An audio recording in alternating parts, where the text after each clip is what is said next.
Welcome back. Thank you for joining us today. My name's Todd Sylvester with the Todd Sylvester Inspires Belief Cast. I can't thank you guys enough for supporting me in this. I'd like to thank our sponsor, Veracity Networks. Thank you for believing in me. And I'd also like to thank Paul Cardall for this beautiful music that he's allowed me to play at the beginning and the end of this Belief Cast. And I want to thank all my guests who have been on here. They're fantastic. They're amazing. And I can't thank them enough. Today's going to be no different. We have an amazing person today. Her name's Julie Lee. Thanks for joining us, Julie. Thanks. I'm excited to be here. Yeah, I'm excited to have you on. I can't wait for our listeners to hear your story. Let me give you a little background on Julie. She is best known for her genuine nature as a speaker, author, podcaster, and friend. She speaks about, and frankly and boldly about some psychological battles that she has fought, and we're going to get to know more about that. She just came out with a book called I See You, How Compassion and Connection Saves Lives. And then she also has her podcast, which we just mentioned, but it's called I See You as well. And I'm excited to find out why you name it that. And she's married. She has two amazing children. And she is a woman who was highly recommended to me to have on the show because of all the great things she's doing in this world. And we need more of that. And I'm just grateful that we get to spend some time together, Julie, and to hear all these amazing things that you're doing. So thanks for being here. Yeah, there's a special feeling in your office. I feel teary just sitting here. Oh, wow. I can tell special conversations happen here, and thank you. It feels really warm and comfortable here. I'm happy to be here. I've heard that before, and that actually makes me feel really good because that's what I hope people would feel, that they feel safe, that they feel like they can open up and be vulnerable. And what I love about doing these podcasts like this, and I know you can relate, is the connection you end up feeling with the person and knowing that this is going to help so many people. Totally. Well, and it helps. It does help that you have Diet Coke right behind you. You have like cold sodas just sitting right by. It's just like comfortable and nice here. It's good. All the good things. All the good things. Yeah. I wish we'll crack one open maybe at the end. Anyway, why don't we start with just give us some background on where you grew up and kind of about your childhood and your family life. Yeah. I grew up in Springville, Utah, most of my life. I'm 6 of 7 children. Wow, big family. Big family, yep, big family. That's awesome. And we had a lot of good memories as a kid. We did a lot of camping, and I loved having siblings. We also experienced a lot of heartache. My father was diagnosed with bipolar when I was about 3 years old. Oh, wow. And there was a lot of pain and shame around that growing up. And it's certainly been something that was not dealt with in my life until I became an adult and started struggling myself. But I had parents who loved their kids and who really, really tried. And also there was a lot of pain and suffering and trauma that went on for me. And then I went on and I got a degree at BYU, met my husband, got married, and we have 2 beautiful children. Right. So we've been around a few different places. We lived in Indiana for a while my husband went to grad school at Notre Dame, and we did an internship in Houston, Texas. And I don't know, we probably moved about 9 times, and now we just built a home here in Spanish Fork, Utah, and my husband works for Qualtrics, and I do my speaking and writing stuff, and we're just real happy to be here. So. Yeah. No, that's really cool. So you said you were 3 years old when your father was diagnosed with bipolar. Uh-huh. So, obviously people who have that, it's a tough thing. It's for lack of a better way of saying it, it's like the up and down. Things are good, things are horrible, and you feel the brunt of that. And you mentioned that you went through some tough times. Do you mind sharing some of those tough times and like what that was like trying to deal with that, and maybe even watch your mom trying to deal with him and how he handled it and all that? I know that's a difficult thing. Definitely. And I will say for everybody, this looks different on every human being. Yeah. So my experience was watching a father who definitely trended towards the depression side more than anything else. So if you have like a sliding scale, his was definitely on the down. So his mania was not as high, if that makes sense. Sure. But the depressive episodes were quite relentless. Mm. I think some of the hardest, most pivotal moments that I remember very clearly as a child, I think because they were just so shocking and I couldn't make sense of them, although it was my normal, Yeah. there was a time when I came home from kindergarten when I was 5 years old and found my dad on the bed, completely still, staring at the ceiling, not blinking. And he was catatonic, which is something that can happen when you are so severely depressed. You don't move Yeah. and you're breathing, you're alive, but you are in a completely different state. That was pretty shocking to walk into as a 5-year-old. And I know it was because I have so few memories at that age, but that is one that I remember like the back of my hand. So there was something in my brain that obviously could not make sense of what was going on. Sure. You know, I have a sister who was 10, and so it was a different experience for her being 10 years old. And she talks about, you know, like pounding my dad's chest and begging him to wake up, and she thought he was dead. I mean, so we all have our different takes, our different stories, and me and all of my siblings have a different story about it. And so I try to be real careful to just say what was my story, what was my experience. And it was different because I was really young, and so it was also my normal. I never saw my dad before he was diagnosed and got sick, and so that was all I knew. That's all you knew. And I did see him work really hard to stay here, to stay in his body. And yeah, my mom certainly suffered as well. There were obviously times that were great, and there were times that were very, very challenging. And she is a very strong woman. And my dad is strong for staying here when everything in him wanted to leave. Yeah. And I honor them both for those choices. For sure. How did, you said you're 6 of 7 children. How did that play a part? Did you guys kind of rally together as siblings during some of these difficult times? Did you feel like that brought you guys closer, or were you still too young to maybe not notice those kind of things? I think it certainly brought us closer. While we haven't agreed on everything, I feel such an intense bond with my siblings. You know, my order being number 6, I just wanted everyone to like me. I just wanted like my older siblings to give me attention, right? But no, I definitely think there was a lot of mothering that happened specifically from my oldest sister, who I think really took it upon herself to try and take care of her siblings. And yeah, I have some really fond memories with my siblings growing up. And I think that a lot of what we went through as a family, and specifically us siblings, has created a really intense bond that we still share today. And like I said, it doesn't mean we see everything the same.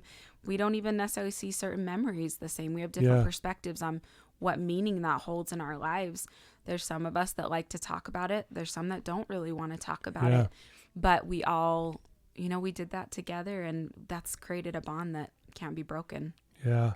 I've noticed that I love how you keep saying, well, I'm careful to make sure I'm sharing my perception of what was happening, because someone else's is going to be different. Mm-hmm. And I think that's good, because you're showing respect for someone else because they saw it differently. And again, based on ages too, and how we, interpret and take in information and all that stuff. But I think that's important because, it would be easy to go, well, no, this is how it was. And it's like, no. And then it ends up sometimes putting a wedge between us. So it's good to hear that you said it seems like it's kind of bonded you guys closer together. Yeah, I think so. And I think there's been some trial and error in that. Yeah, I think that there have been times when I could have handled things better. Mm-hmm. Especially for me, it's been tricky being more in a public spotlight about things. There are things that I have shared that have been painful, and I have had to be very careful and very conscious of why I share what I do, and making sure it is never for a shock and awe, but it is only to be helpful, and that it does stay in my story. And of course, sometimes our stories overlap with each other, and there has to be some grace in that, I think. But yeah, I deeply respect every member of my family, and I think that all of us are making really meaningful lives. I'm really proud of my siblings and where we've all come from. That's awesome. That's so cool. Well, we mentioned earlier that you've been through some of your own psychological battles that you have fought inside. Do you mind sharing some of those and kind of when that started and what that looked like for you? Yeah. So just to give you an idea, when I first started dating my husband, I was 19 years old, my second year of college. And I very quickly interrogated him about if he had any mental health history. Right. Because I was like, so I'm done with that. Yeah. I saw that growing up. That will not be a part of my future home. Yeah. So I got to know now, because we got to cut this thing off if there's any issues there. And lucky for him, there was not. He Right. was like, oh, I don't know. I have other issues. That's not one of them. But Yeah. excuse me.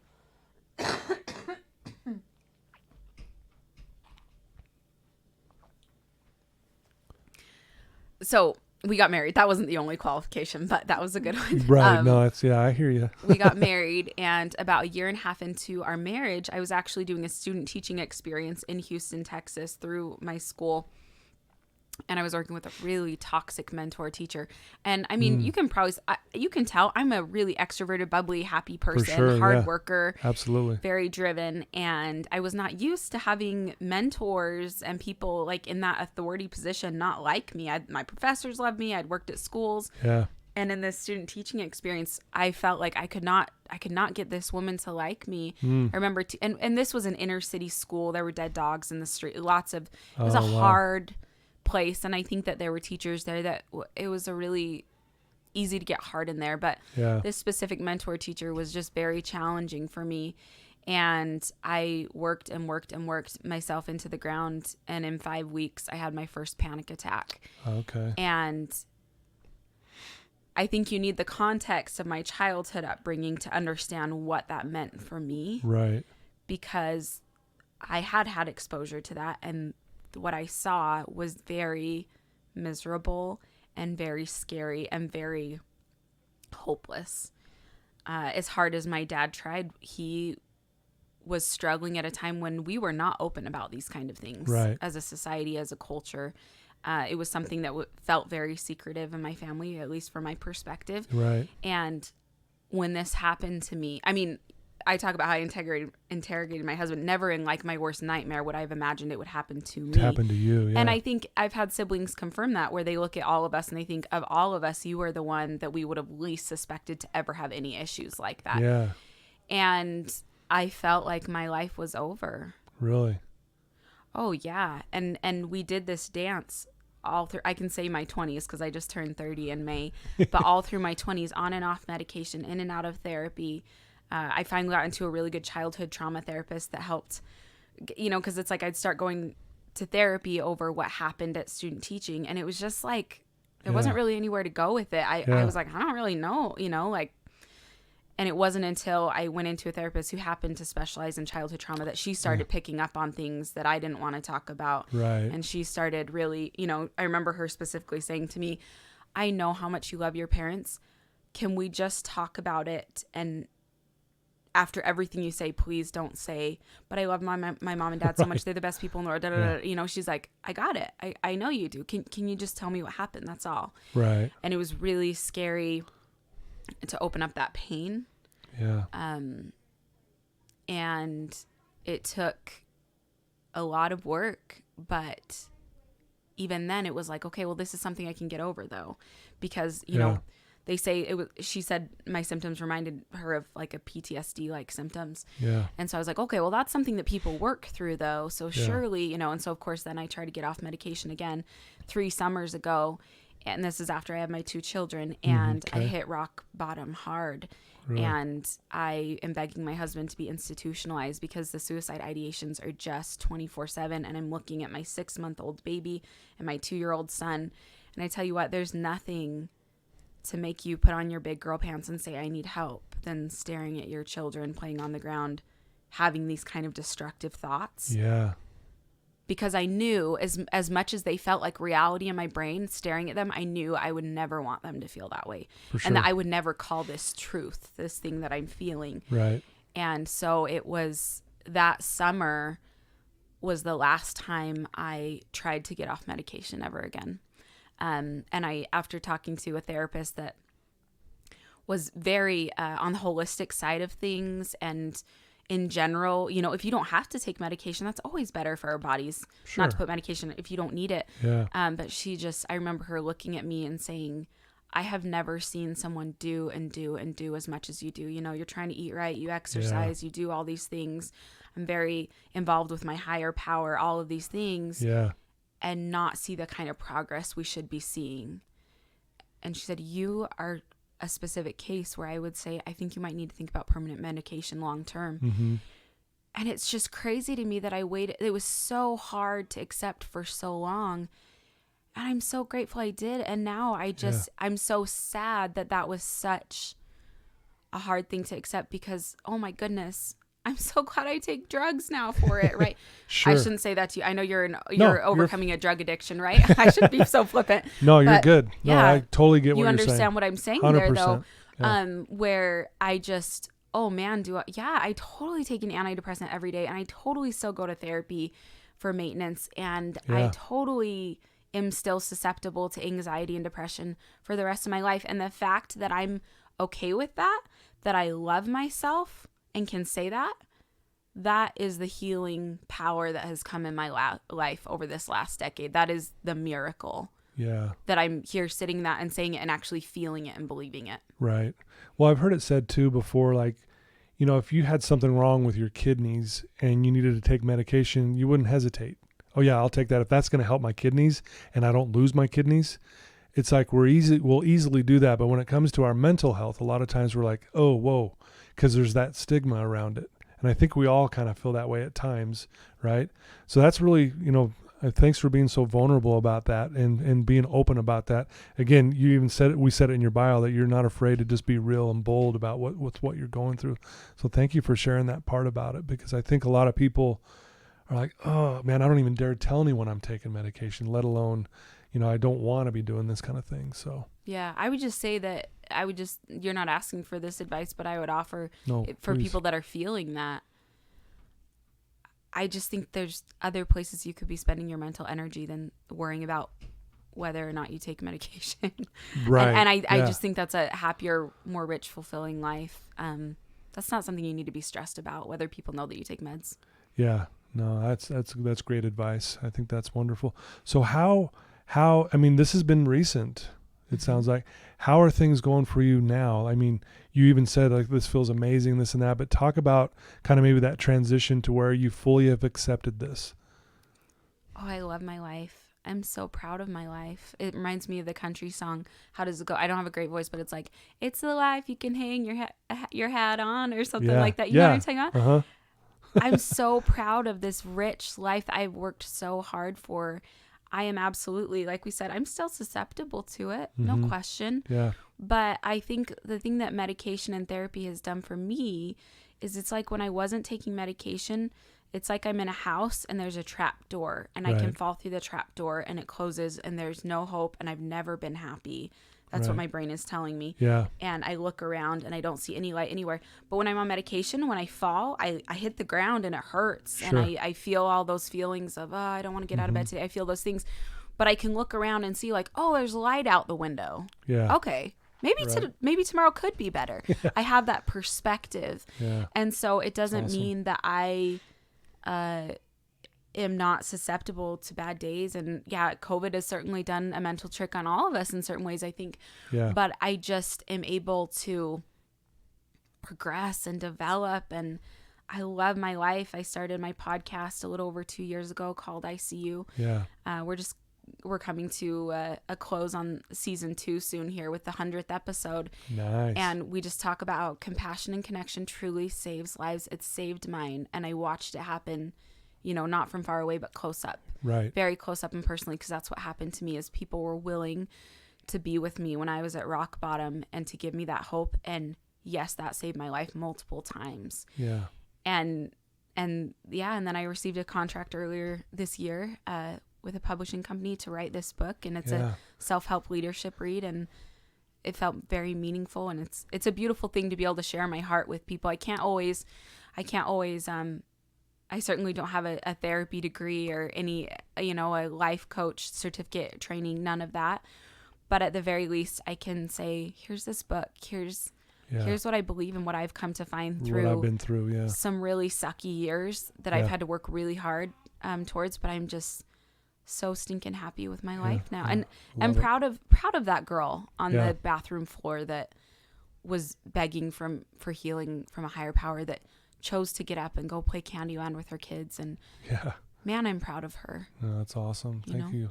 Yeah. Why? So you call the book's called "I See You: How Compassion and Connection Saves Lives."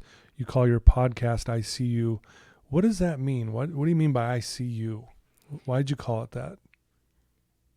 My friend that we met because we had the same therapist. Okay. That's always a good start to a Yeah. relationship. Hey, that's my therapist too. Yeah, that's how we met. And we met and we just clicked instantly. We've had some really similar experiences with depression and anxiety. And about a year after we first met at a park, she gifted me a bracelet that said "I see you" on it. And she talked about, and she had one too, and she talked about the meaning of that. Just that, like, that we can send each other a text message and say, hey, this really triggered me today, or hey, I was at the store and this happened, or, and we can just, it's like, I see you, like, I got you. I know, yeah. I witness your life. And I love it in the movie Avatar. They even say that to each other, the people, the Na'vi. I talk about this a little in my introduction, but the people on this planet of Pandora, that's kind of a greeting. It's like, I see you, like, I witness your life. I know you. And especially in a society where pre-COVID, I just saw this temptation to pull away from each other and to disconnect and to sometimes use technology as an excuse maybe to not fully engage. And I see the suffering because of that. I've experienced the suffering because of that. And I've experienced the flip side, what it means when someone touches me on the shoulder. Yeah. And someone looks at me in the eyes when they're talking to me like you are now. Right. And the impact that has on my heart and my ability to feel real, like I'm here in this world and I'm not stuck up here in my brain. Yeah. That isn't always telling me reality, that sometimes gets stuck in a place where I feel alone.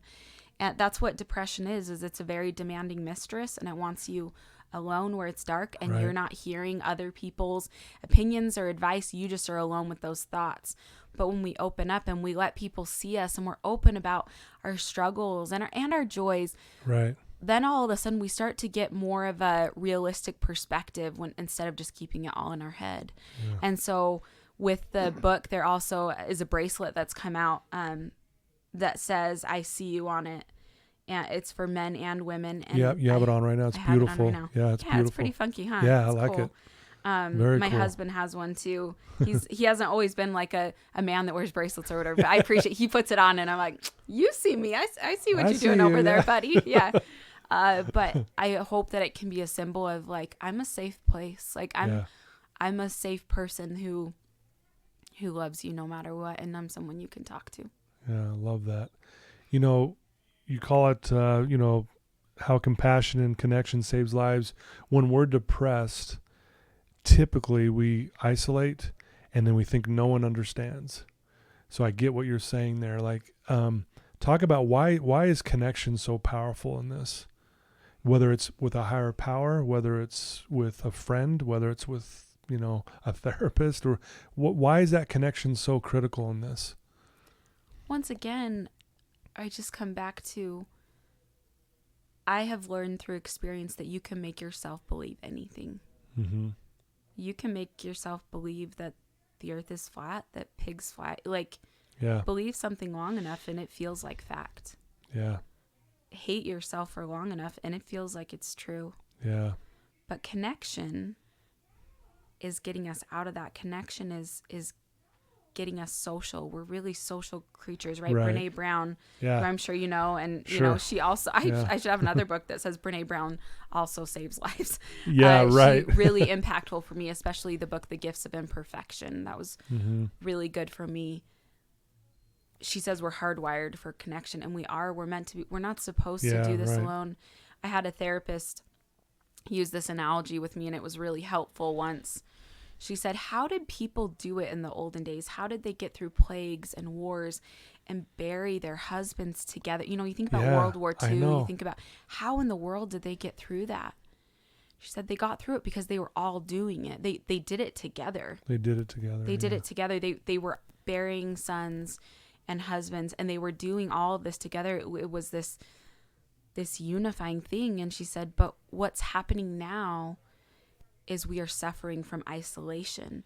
And you see the crippling effects of that, because you can get through anything. If you have other people to hang on, you can do some pretty powerful For stuff. sure. Yeah. Pretty powerful stuff. Absolutely. But when we're by ourselves suffering and we're not connecting with others, that's when things start getting really dicey. Yeah. And I'm sure, you say you have a background in addiction. I'm sure you have your own experience with that, because truth is truth. And that's a truth that I have come to know is we are not meant to be isolated from other people. We're meant to do this life together. Yeah.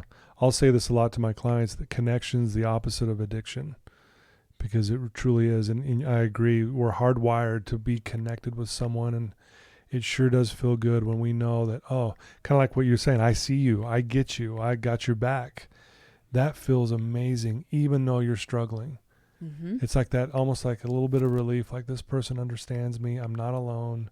And that's almost starts the healing process almost, right? Yeah. When you're in that dark place. Well, because how can you really feel like you belong unless someone sees all of you? Right. Until you're transparent.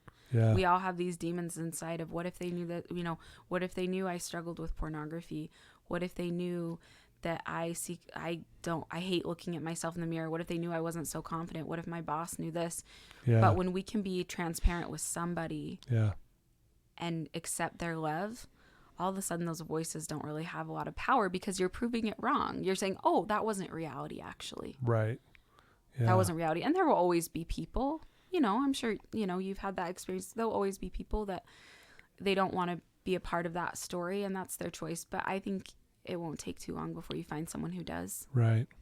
So how is your podcast and, your book that you've just now published, and the things, speaking and all this stuff that you're doing, how has that helped you? Like, how is giving back, so to speak, how has that helped you? Oh, it's been incredibly healing. It's been incredibly healing. And I keep coming back to addiction because the 12-step program, I love that the last step has to do with reaching out and helping others. Yeah. And I find that in my own healing of, the more I speak truth and speak what's reality, the less those voices have power in my head. Because I hated myself for getting married and not having my husband understand what he was about to get into. I've hated myself for that.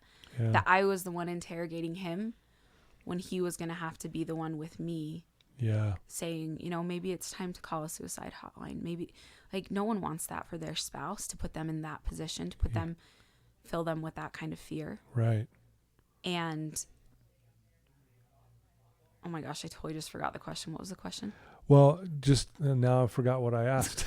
I started going down one train, and then I'm like, yeah. Let me well, God, what did I ask? I'm trying just to think. Give me a second. Oh, how helping others has made a difference in impacting Thank your you. life. Yeah. Yeah. See, we mess up too, folks. It happens. It happens. It happens. Sometimes Julie just goes on a thing, and then she's like, whoa. No, you were doing great. I got lost in what you were saying. It turns out this is a conversation. That's what's great, right? Yeah. Detours. No, but so those voices still can have power, and they still creep up. They're not gone.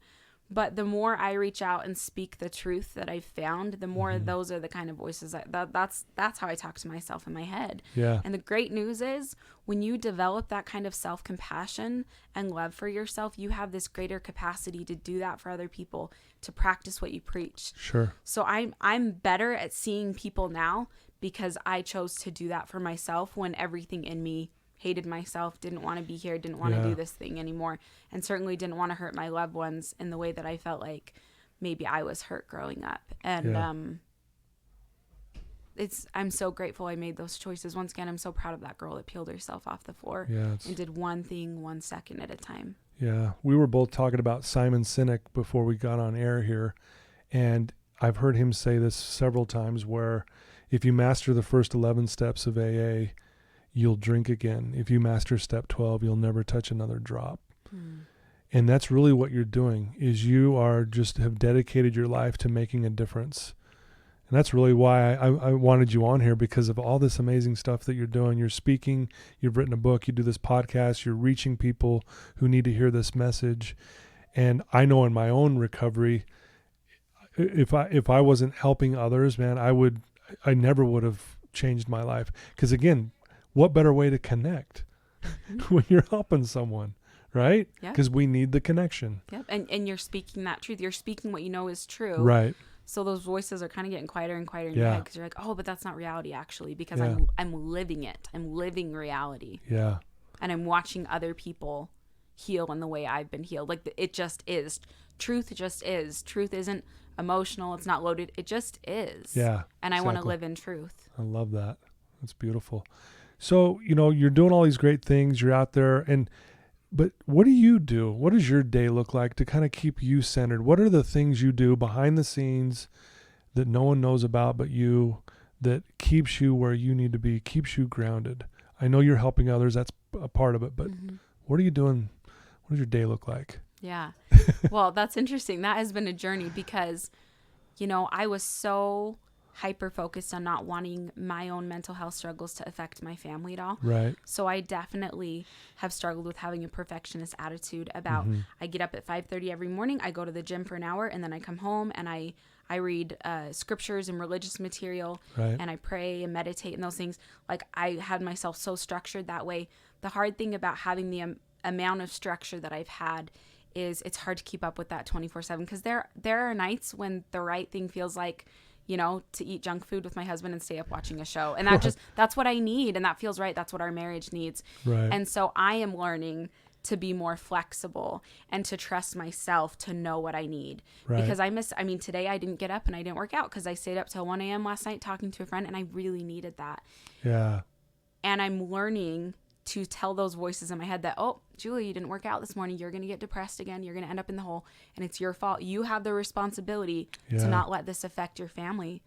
So my days, the last little bit, especially, COVID's messed with all of us. Right. But I have been learning to trust myself and to let there be a day or two a week when I probably won't work out, and that's okay. Yeah. And I might drink an extra soda today, and that's okay too. Right. And that's not really as big in my head as I have made. It's not a life or death thing like I sometimes feel like it is in my head.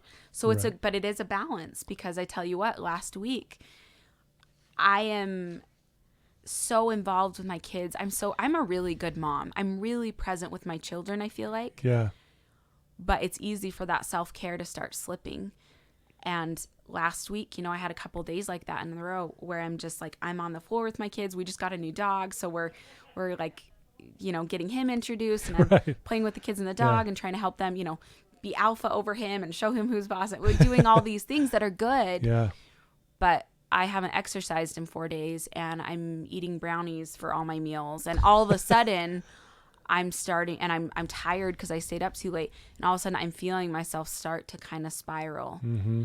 And I have to stop. So it is this balance all the time of yes, self-care, yes, flexibility. Yeah. What does that look like? And it's taking a lot of mindfulness and a lot of trust.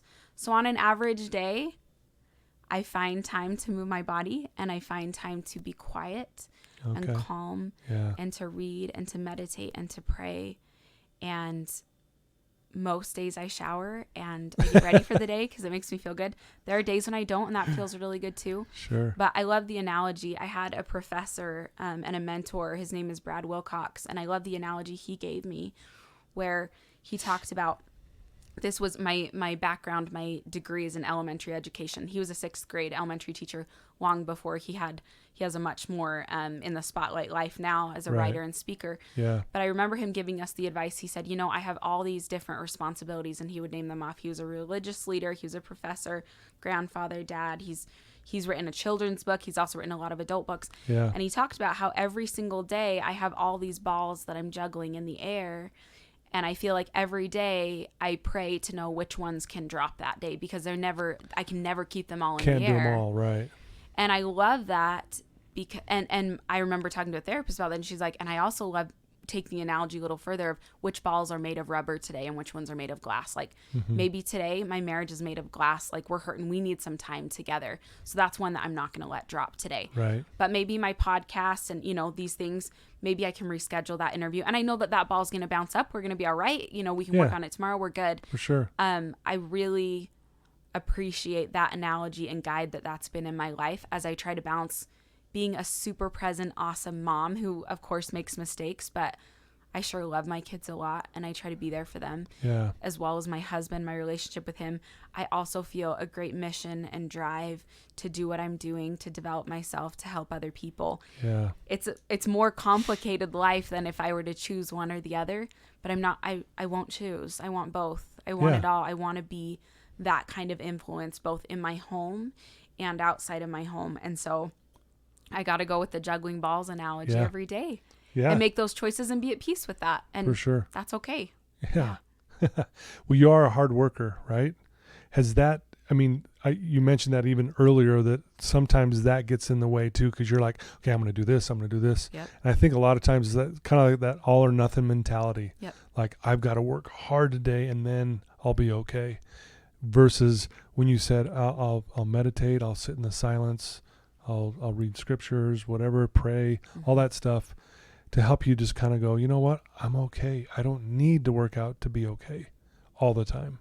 Right. So I love that you pointed that contrast out. Yeah, it makes me think of, there's a part in my book, I talk a lot about black and white thinking, the difference between overcoming black and white thinking, and then thinking in color, and then thinking in high definition. Yeah. And those have different points that go with it. But yeah, black and white thinking just feels so safe, man.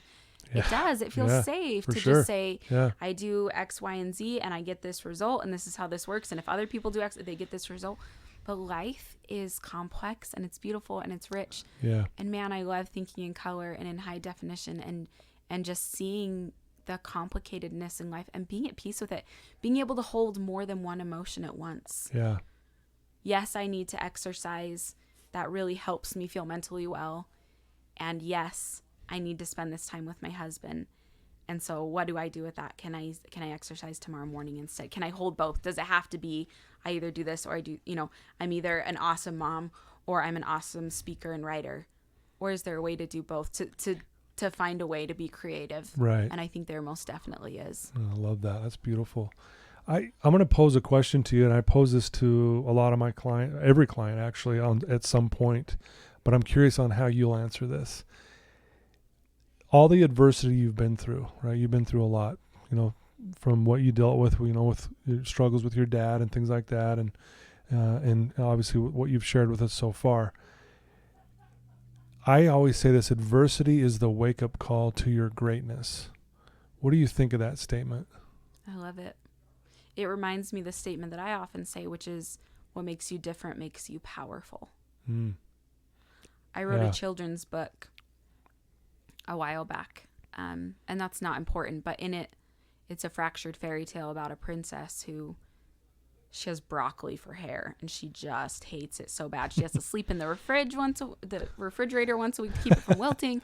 She has to trim off the moldy ends, and I used to take this and do assemblies with kids to talk about self-acceptance. Yeah. Well, in it, she has, her fairy godmother shows up and is like, I'm so sick of you complaining about your hair. If you really want normal princess hair, I'll do it. I just want you to take a day to think about it. Well, within that day, she comes across a homeless man on the side of the road, and she's looking for food in her satchel to give him. She doesn't find food, but she finds a pair of scissors, and she just cuts off some of her broccoli from her hair, and she gives it to him. And that night, when her fairy godmother shows up 24 hours later, the fairy godmother is like, do you want to get rid of your hair? And she just stopped, and she's like, no, because I saw how what makes me different is helping someone else, and so I'm actually going to choose to keep it. Right. And it's interesting because I was talking to my best friend about this, and I just stopped, and I talked to probably 1,000 kids at this point about this idea and shared this story, and I said to her, I just stopped and I got teary, and I said, I just realized something. And she said, what? And I said, this story I wrote, which I actually wrote in college when I was 19, and it kind of transformed into something else later.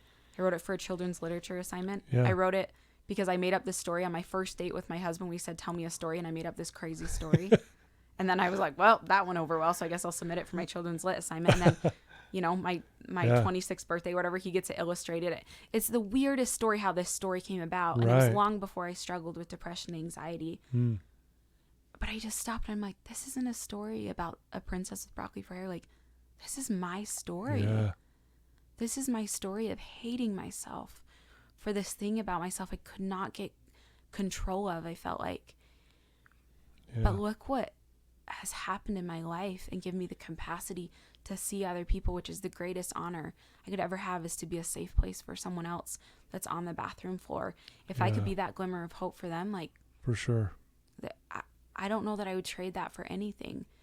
Can I sit here and say I'm so grateful it happened? I don't know if I'm quite to that humble place yet. Like, this is a pretty crappy decade in a lot of ways. Yeah. But man, it's a beautiful view from here. For sure.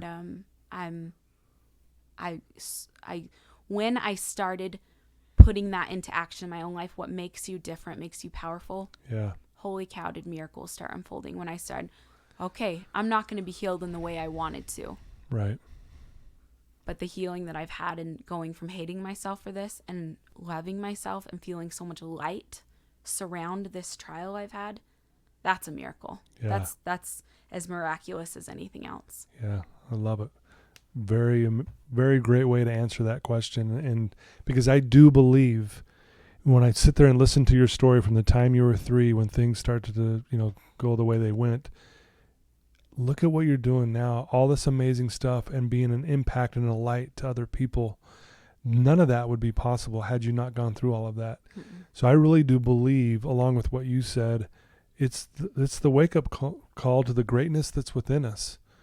And when we finally just wake up to that, like you said, it's like these miracles just start unfolding and life just becomes this amazing thing. And you may not be fully there yet, but you will get to that point where you'll be like, I am so grateful that I struggle with this. It's hard to say. It kind of seems weird to say that, but I say this also. I'll say it's your superpower. I say that too. Do you? Yeah, see? So we're on the same wavelength. Because it's truth. It's the 100% truth. Yep. Truth is truth. And I think that people that seek for truth for long enough, we all come to the same place. Right. Because it just is. It just is truth. We see these same patterns. You read books about different people that have overcome adversity and they keep searching and searching and searching to find their purpose and mission. And we all come to similar patterns and answers. And there's something really cool about that. If we'll learn that from each other, right, it's pretty amazing. Yeah. Maybe I can say I'm grateful for it. As long as grateful doesn't mean I have to do it again. Exactly, right? There'll be other things you're going to have to do, yeah. right? Yeah. I hear you for sure. If there's someone listening to this right now who is just struggling, and I really believe I have a lot of listeners who are struggling, and they just maybe are going through similar things you've been going through, or they're just feeling hopeless and disconnected from people or whatever it may be. What advice, you've given a lot already, but if you could specifically talk to this one person right now who needs to hear something, what would you tell them? I get choked up just thinking about that. I first want to say I see you. I see you on your bathroom floor, and I see you working so hard to keep it together. But needing more. And I would just say, I love you. I don't know you, but I see you and I feel that love for you right now. Wow. And maybe it's okay to let someone else take the reins for a little bit. Maybe you're really tired and it's a really good idea to reach out to a few people that you can trust and let them help you function for a little bit till you're back on your feet. You would do that for them, let them do that for you. Maybe it's okay when you're tired to let someone else help you steer for a little bit, someone else take a hand too and give you some doable tasks right now. Yeah. Like setting up a time with a counselor, like deleting that social media account if that's what it takes. Yeah. Like breaking your stupid phone against the cement if you just can't get over this addiction, whatever it is. It's totally okay that you're worth it. You are worth any measure you need to go to stay here, to stay in your body, and to live a fuller, happier, richer life than you can possibly imagine right now. Because if you're like me when I was in that place, this can just feel like blowing smoke to you. But it's real.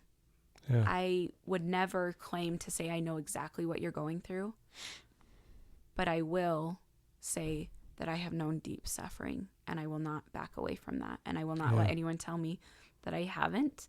Yeah. I have been to hell and back in my own personal hell. and there is a way back from it, and that your life will be more full of light than you can imagine if you can hang on and take those steps one day at a time. And it's worth it, and you're worth it, and just good miracles are ahead. I love that. That's beautifully said. Julie, I don't know how else to say. You're choking me up. I'm just sitting there listening to this because I think there are someone that just heard that message that they needed to hear that today. I really believe that. And I know I'm not even trying to be dramatic or anything. I really believe that people, when they hear these things, whether they're listening to my podcast or your podcast or they're reading your book, that words save lives, and adding on to the connection and compassion that you talk so much about. And I can feel the compassion in your voice. It's awesome. Yeah, it's truth. It just is. It just is, and it always will be. And we're all in this together. The race has never been against each other. It never has been, but sometimes it feels that way. And I think I can feel that way sometimes. Yeah. Yeah. The race has never been against each other. We all are in our own lane. We're all going to the same place. We just got to help each other out. There's no room for trying to veer into other people's lanes. There's just, there is no hard edge to compassion. You can never have too much compassion. If it feels like too much compassion, I think it's turned into something else. Yeah. I think I heard it once. Compassion is undefeated. I love that. It just is. Like you said, it wins. It wins every time. It always wins. Yes. Well, if someone wanted to reach out to you and ask you a question, if they want to, how can they find your book? How, where's your podcast located? Tell us how they can do that. Yeah. So my book, it's on Amazon. It's on my publisher's website, which is cedarfort.com. But you can find all of those links in one place, which is my website, which is julieleespeaks.com. Okay. julieleespeaks.com. And also you can find my bracelet there as well. And my podcast is there. My podcast is on, Apple, Spotify, Google Play. I think it's everywhere. I don't know, everywhere that I know about. But I'm sure it is. But my website is a good one-stop for just everything that I'm doing. Of course, I'm on Facebook and Instagram at Julie Lee Speak without the S, because the other one, I don't know. They wouldn't let me have the other one. I don't know. But yeah, I am so happy to share my message and to help however I can. And I hope that one person does hear that today. And it's true. Yeah. And you're the one meant to hear. That's the beautiful thing is I don't know who you are, but someone much bigger than me does. And that's what they would have right now. Right. No, that's beautiful. So do you have any upcoming events you want to share with us? And what's next on the horizon for you? Well, I am really excited because I am looking towards another writing project. Right. And I am coming to the close of season 2 of my podcast, and I'll probably be taking a little bit of a break and seeing what's next for me. I have a real passion for being with people in real life. Yeah. And that's really hard right now. Right. I know, isn't it? It's it's really hard. So this is so great to be in the same room and just, a few feet away the way we can do this. Yeah. But as far as events and things like that, there's nothing scheduled right now except for, I keep being asked to do these interviews and things, but a lot of things got canceled, a lot.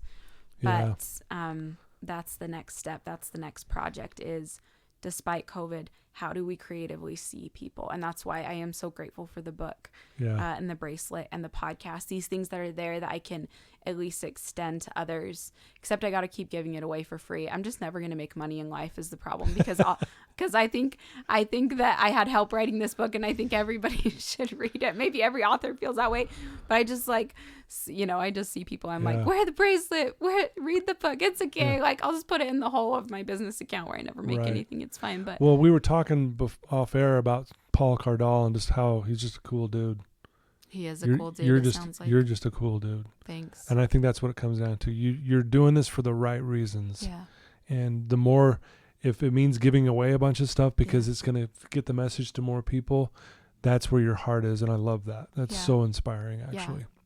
Yeah. And I know I've had a lot of mentors say to me, you do need to charge to speak because you will you will impact a larger amount of people when you start charging. That's Right. just how it works. Sure. And so certainly I hope that's in my future, and I can Yeah. buy a few more frozen Costco meals for my family so that I can like balance all this and have time to, maybe one day I can pay someone to clean my toilets or something. I don't know. Cause I also like kind of need my house neat. I'm also kind of a neat freak. So that's a Yeah. problem when you're trying to do so many things, I right? know, Working I out of know. that perfectionism. But, I stand by my life and my choices, and I love what I'm doing. And I think there's big, exciting things ahead. I don't know exactly what that means, but I'm pretty pumped for the ride. Yeah.